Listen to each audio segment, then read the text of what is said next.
Dziękuję bardzo, Gabriel Shaw, za tę prezentację. Thank you very much for this presentation, for sharing with us the wonderful examples of interdisciplinary cooperation. The next panelist is Mr.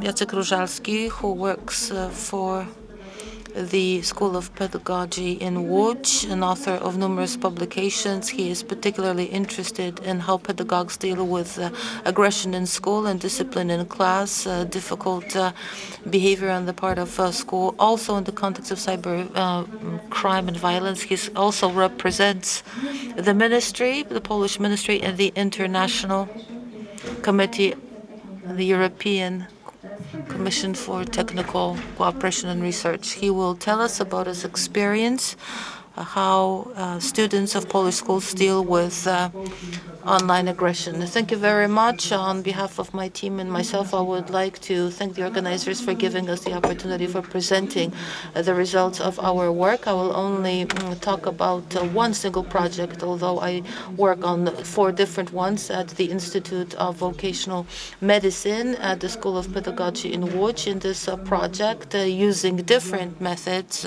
qualitative sometimes and sometimes quantitative, we analyze different problems related to electronic aggression.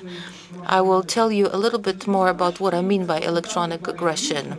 The respondents are students themselves, but also teachers, and also sometimes it is people or students with special needs. One project is devoted to studying how impaired children, mentally impaired children, use different technologies or how they fall victim to different types of aggressive behavior.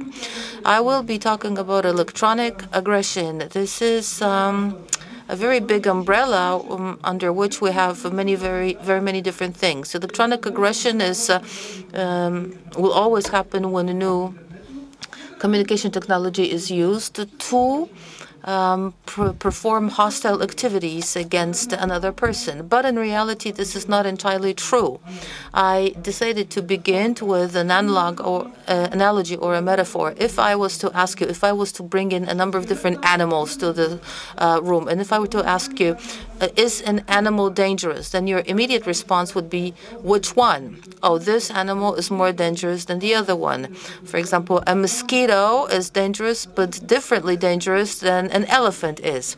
But when we talk about electronic aggression, we hardly ever ask ourselves this question.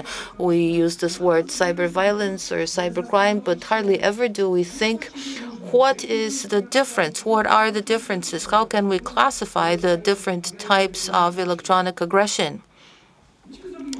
We carried out a extended research including interviews with students, and it turned out that this term electronic aggression can contain very many different things.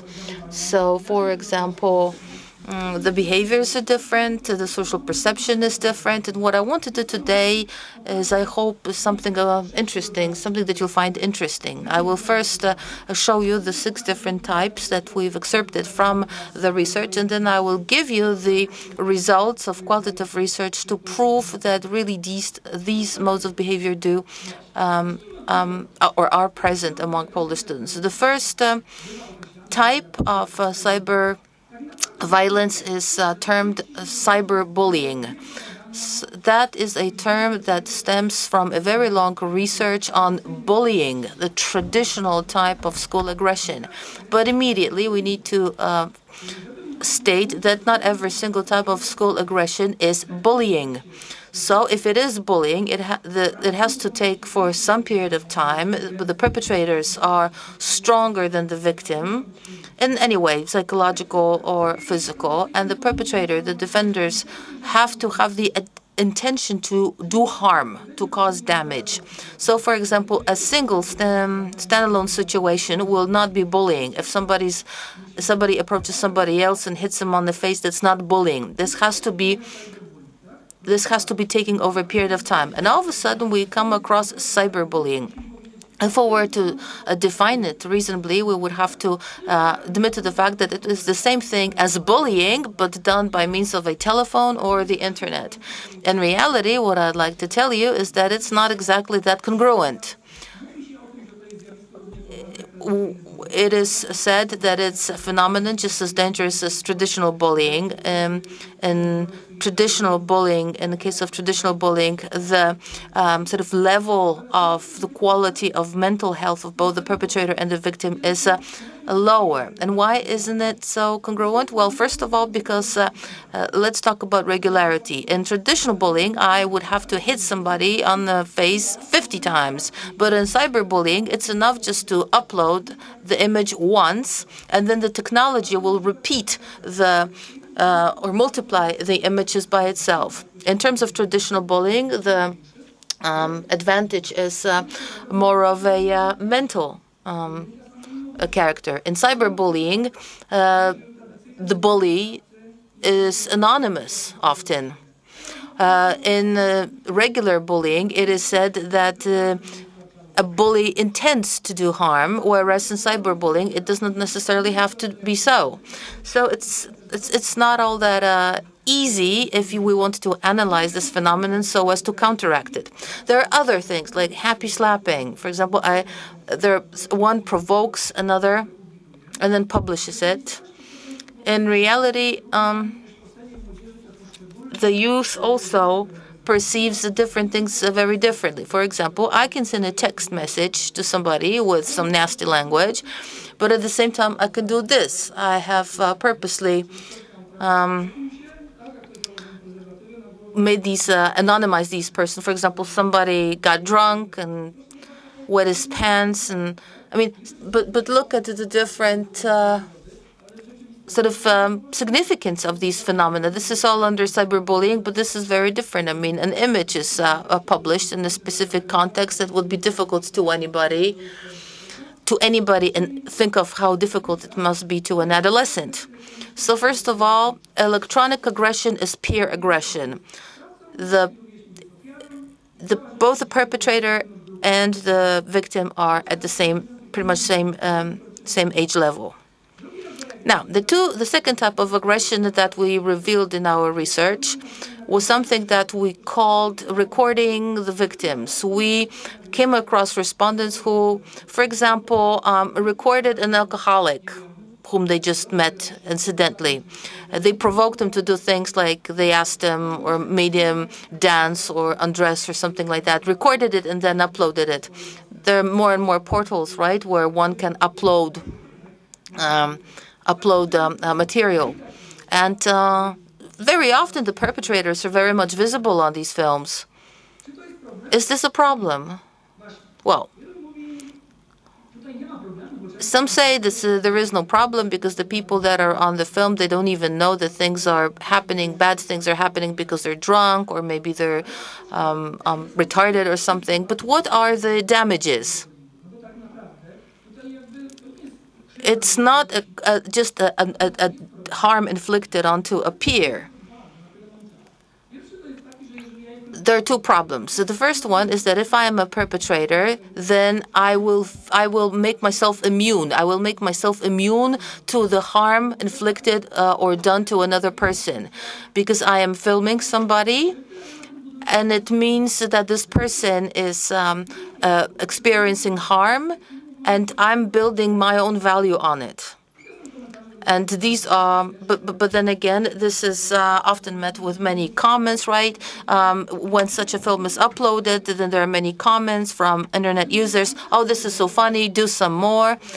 And therefore, the viewers of this material are also becoming immune. I don't have empirical evidence for that, but this is kind of transposed onto an offline world as well. Because if a person feels harmless feels not guilty for inflicting harm on somebody else in the virtual world, it may be so that he or she may feel the same outside of the virtual world. The same thing. The next thing is aggression against the celebrities, known people, be it singers or whatever. There are comments on the different portals or forums comments that are very vulgar, very, very strong, very powerful, and very nasty. And somebody may say, well, is this a problem at all? I mean, I do not want to cause moral panic, but I know of two cases that were described in world literature about two celebrities. In their suicide notes, they said that they committed the suicide as a result of the nasty comments online. And despite the fact that there have been some suicidal situations or suicide situations described as a result of this internet activity of pseudo fans, I'm just asking if somebody's revealing this type of aggression against celebrities, perhaps may it not be so that this person can be also aggressive against other groups from the society, not necessarily celebrities. So this is this type of aggression.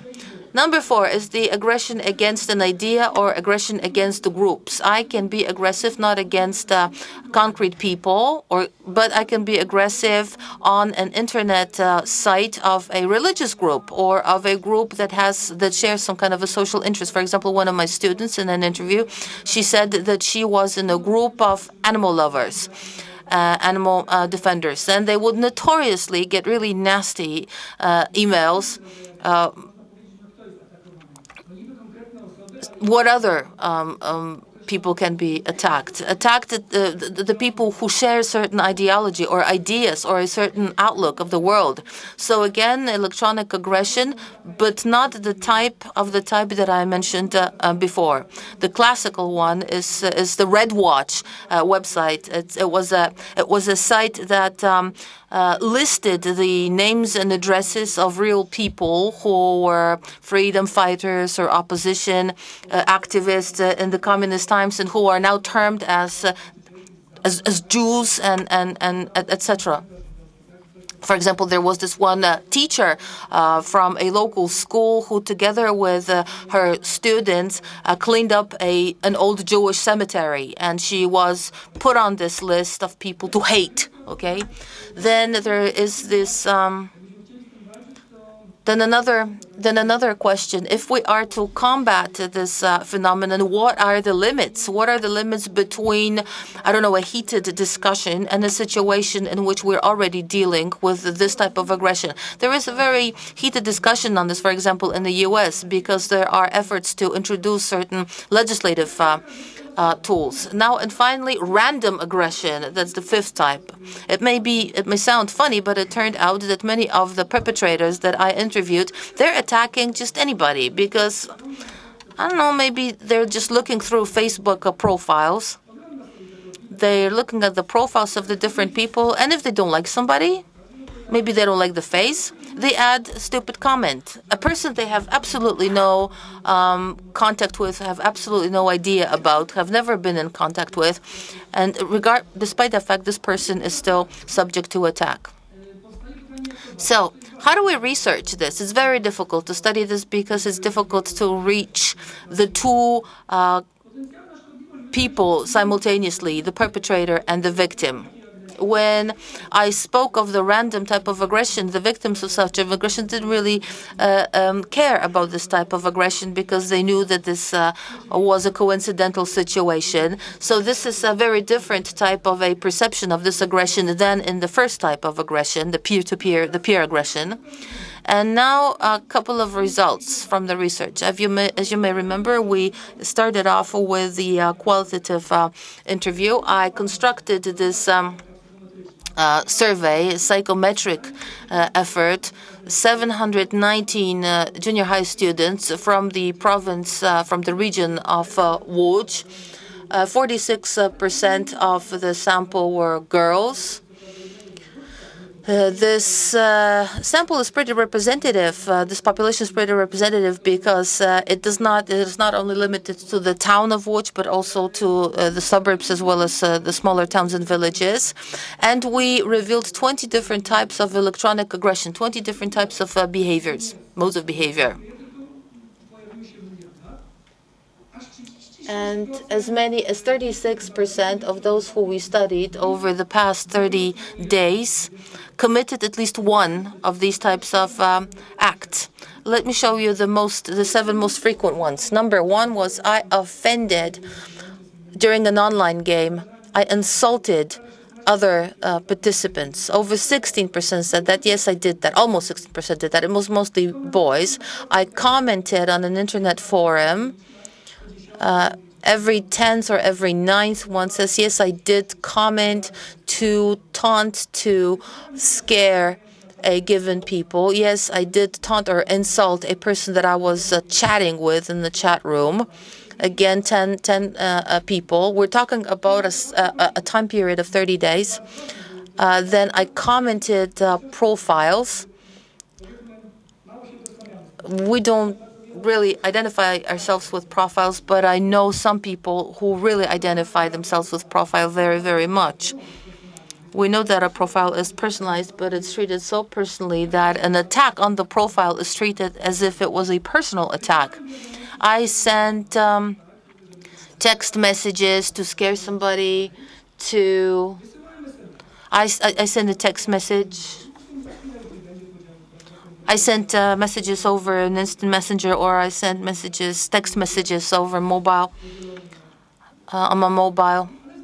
But please note number 7. I put it in red. I intentionally excluded a person from the internet community to torment this person. So it's not just about taunting, insulting, uploading photographs, etc. This is a method that is also very much seen in traditional type of aggression, exclusion, not letting in. And it turns out that this is also something present here. We don't ever hardly talk about this. This is also a possibility of an electronic attack, that somebody is excluded from a community.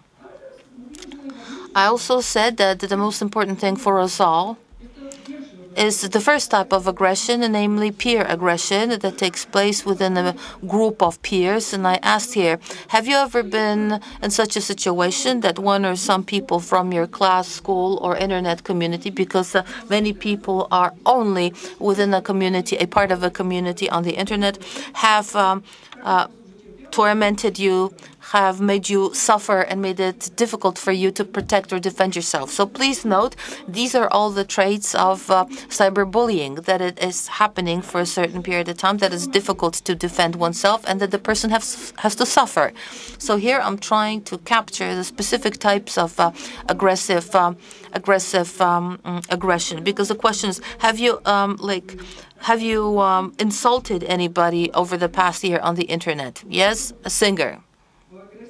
This is the type of aggression of a peer nature. Now, this is a question about instances of insulting somebody or cyberbullying somebody over a lifetime, or being subject to cyberbullying. Every 5th one says, yes, I have been subject to cyberbullying. Half of whom say I've experienced it once. 16% says I was the perpetrator. I did it myself. So there are many different tools, methodological tools used, so it's difficult to say whether these numbers are big or not, but they are lower than if we use traditional tools for measuring traditional bullying. But they're still high. They're still big. In every single classroom, we'll have, 5 or 6 people. Maybe this is not anything terrifying, but it's still quite many people. Who was the victim? Yeah, let's see who the victim was. When I asked, if you've ever done any of the acts that were listed in the table, write who was the victim. And here you see 30% of the respondents say that I have done it only to people that I know from the internet. So the 32% say I've only done it to people from the internet. So it's again young people who were aggressive against their online contacts or their online friends. That's a challenge, because if we were to do anything about it, we would have to get online as well. The other 27 or 28%, yes, I have done it. I have harmed others, but they're not, I wouldn't call them my close friends. But what is surprising here, every fifth respondent says, I have done it to my close friends. If I had more time, I could go more into that, but I don't have time. But please note that this is quite interesting. Sometimes these things are not mutually exclusive. We can do things that are bad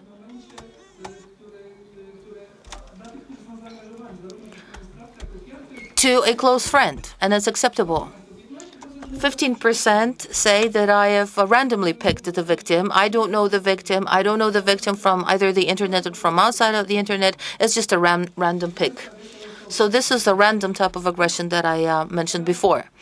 Now, aggression against an idea or a group. So again, not a specific group, say maybe a group of fans of a football team. 14%. So that's also quite a big number. So there is the aggression against an idea or against a group that we're not a part of. 12% against an ex-girlfriend or an ex-boyfriend. A very small step from love to hate.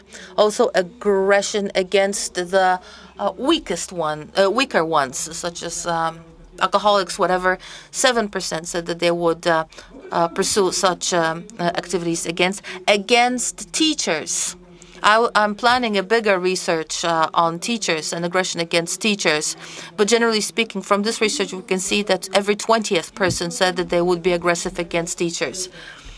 So this is empirical proof of the fact that the types of electronic aggression that I've shown you are present in practice, that they are not invented, that they are actually happening. This is important for us because we cannot really treat peer aggression that we often concentrate on as being the only one. Working on electronic aggression and all the different programs, I think that we should touch on all these aspects because they are different and they have different consequences. They manifest themselves differently. They have different consequences for both who are the victims, who are the perpetrators, and who are the witnesses. One of the last slides. We also had a set of statements that referred to how the respondents applied or used the available technology. Statistical analyses revealed that there needs to be a scale set up. These are the results that you see, that there needs to be a scale, to measure, to gauge something that we would call dysfunctional use of the internet. And please note what high percentage levels. I notice that I spend more and more time before the internet, before the computer, 39%, 35%. I'm bored when I don't have access to internet. 27%. When I have a free day, I never leave the computer. I have quite many secrets related to what I do. 24%. I often stay up at night to use the internet. 15%. I feel better in the virtual world than the real world. 12%. Among my friends, internet is my number one interest. There's approximately 20% of young people who say yes to all the statements. By that, I want to say that if we want to deal with electronic aggression, we cannot extract it and isolate it from other topics, but we need to generally deal with the dysfunctional application and use of new media, and not only aggression itself, as is often the case, because this is the thing that draws our attention the most. In conclusion, I'd like to say that what I'd like you to remember from this intervention is that electronic aggression contains many different subtypes of aggression that are all important to you, but each and every one of them is very different. They're differently manifested. They have different consequences for different people, social and individual. To deal with electronic aggression, we need to, first of all, define what is it that we're dealing with. We need this typology. because otherwise, I mean, we need to know what we're dealing with. What is it that we're doing? The phenomena are so numerous that we need to go down to the level of subtypes. When we work on electronic aggression, it needs to be treated as a combination of different phenomena. And finally, we mustn't only look whether somebody is being aggressive or not by means of using new technology, but what is it exactly that he or she's doing? What is the role, or is the person an actual perpetrator or not? Because if we take a look at the whole conglomerate of the new media, we're not able to extract aggression only, because there's so many other factors that influence whether somebody does get involved in aggressive behavior or not. That was very briefly and very shortcut. Well, thank you very much for your attention.